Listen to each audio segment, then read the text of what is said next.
Syekh Abdul Qadir Jailani, sufi yang paling populer di Indonesia, di anak benua India khususnya. Mungkin teman-teman yang di kampung-kampung, mungkin juga sampai hari ini masih ada tradisi manakib atau manakiban. Manakiban itu membaca riwayat hidupnya beliau Syekh Abdul Qadir Jailani. Sebenarnya memang masuknya Syekh Abdul Qadir Jailani lewat thariqatnya, namanya thariqat Qadiriyah. Tapi uniknya di Indonesia itu manakiban itu tidak cuma untuk ahli thariqah Qadiriyah. Biasanya di kampung-kampung oleh kiainya ya semua ikut. Pokoknya manakiban. Meskipun hari ini banyak yang nyinyir terhadap manakib. Ada yang bilang bid'ah lah, ada yang bilang banyak hurufatnya lah, macam-macam. Biarlah yang nyinyir dengan kenyinyirannya. Kalau dibantah ya mundak gegeran. Manakib itu kan dari akar kata mangkobah. Mangkobah itu cerita tentang kebaikan atau kesolehan seseorang. Jadi manakib itu hanya untuk orang-orang baik. Tidak mungkin ada manakib Abu Jahal, itu tidak ada.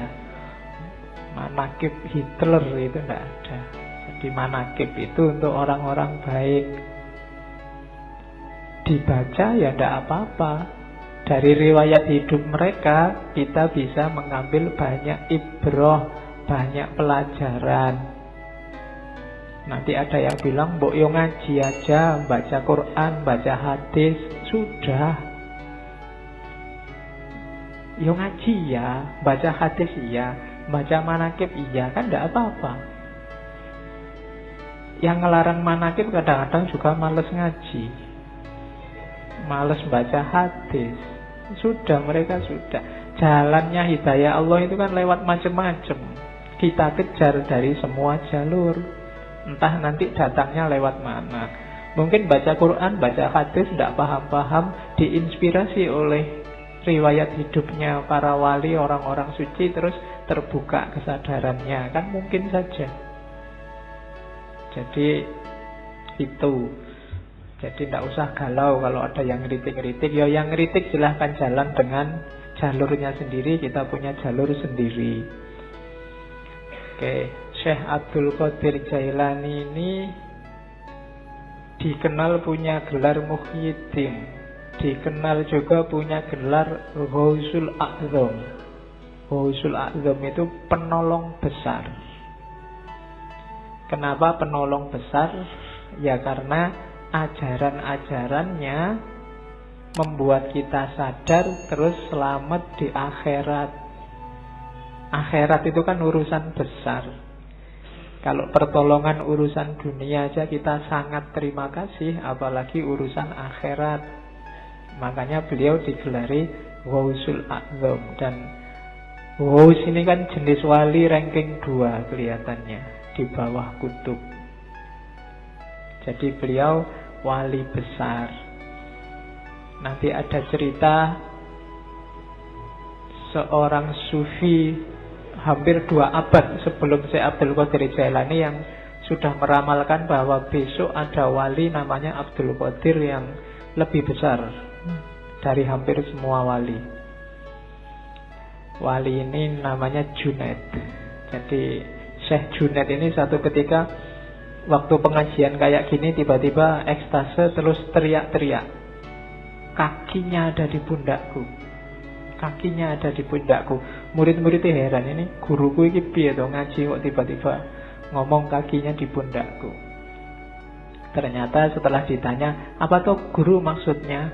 Oh enggak, tadi aku dapat penglihatan bahwa besok akan ada wali besar namanya Abdul Qadir. Dan kakinya ada di atas pundak semua wali. Nah, itu ceritanya Junaid. Dan beliau Syekh Abdul Qadir Jailani ini masih apa ya, kalau di Indonesia disebut Habib mungkin ya. Karena ayahnya keturunan Hasan, ibunya keturunan Husain. Jadi 2 jalur. Dia termasuk Hasaniyin dan Husainiyin. Oh itu wis berarti masuk Ahlul Bait. Ini Habibnya Habib berarti double. Ya, cuma tidak pakai gelar Habib ya, nggak pakai Habib Abdul Qadir, enggak. Dia pakai, orang menyebutnya Syekh. Syekh ini gelar universal. Di Arab semua orang tua juga akan dipanggil Syekh. Jadi tidak pamer kehabibannya, tapi aslinya sudah Habib. Sejak kecil dia dikenal sudah anak soleh, tidak ada fase nakalnya. Jadi sudah baik sejak kecil. Kan ada cerita sangat terkenal waktu dia masih sangat muda, umur belasan tahun, ingin nyari ilmu ke Baghdad. Ibunya yang janda saat itu susah melepas anak ini, masih sangat kecil. Akhirnya terpaksa dititipkan kafilah, dikasih sangu uang 80 keping uang, ditaruh dijahit di bajunya. Pesannya ibunya, sudahlah kamu berangkatlah cari ilmu, syaratnya satu, jangan bohong pada siapapun tentang apapun. Dan di tengah jalan ternyata dirampok kafilah ini, semua barang-barangnya diambil. Tidak ada yang nganggep si Abdul Qadir ini, sampai kemudian ada perampok yang tanya, kamu punya harta apa? Masih kecil. Abdul Qadir bilang, saya tidak bawa apa-apa, cuma tadi dititipin ibu, di bawah baju ini dijahit. Jadi perampoknya heran, kok kamu diem aja, kita juga tidak percaya kalau kamu punya barang, kok malah kamu cerita. Katanya Syekh Abdul Qadir Jailani muda, loh ibu saya pesannya nggak boleh bohong. Dan gara-gara ini kabarnya terus perampokannya nggak jadi, perampoknya tobat. Iya. Jadi itu yang saya sebut jalur hidayah itu dari mana saja, maka orang yo nyari hidayah dari macam-macam. Jangan disalah-salahkan. Kalau amal itu amal kebaikan. Loh kan amal kebaikan yang lain banyak. Lah iya, jalurnya banyak. Ya yang lain juga dilakukan macam-macam. Nanti dari salah satunya mungkin akan datang hidayahnya Allah. Nanti Syekh Abdul Qadir ini ada cerita waktu di Baghdad pingin daftar ke universitasnya Ghazali, Madrasah Nizamiyah, tapi nggak diterima. Ya mungkin ya kayak kalian mungkin ngelamar di kampus mana, UGM apa mana, terus ditolak. Nggak apa-apa, nggak usah galau. Syekh Abdul Qadir Jailani juga nggak diterima kok awalnya. Dari situ terus dia nyari guru-guru yang lain.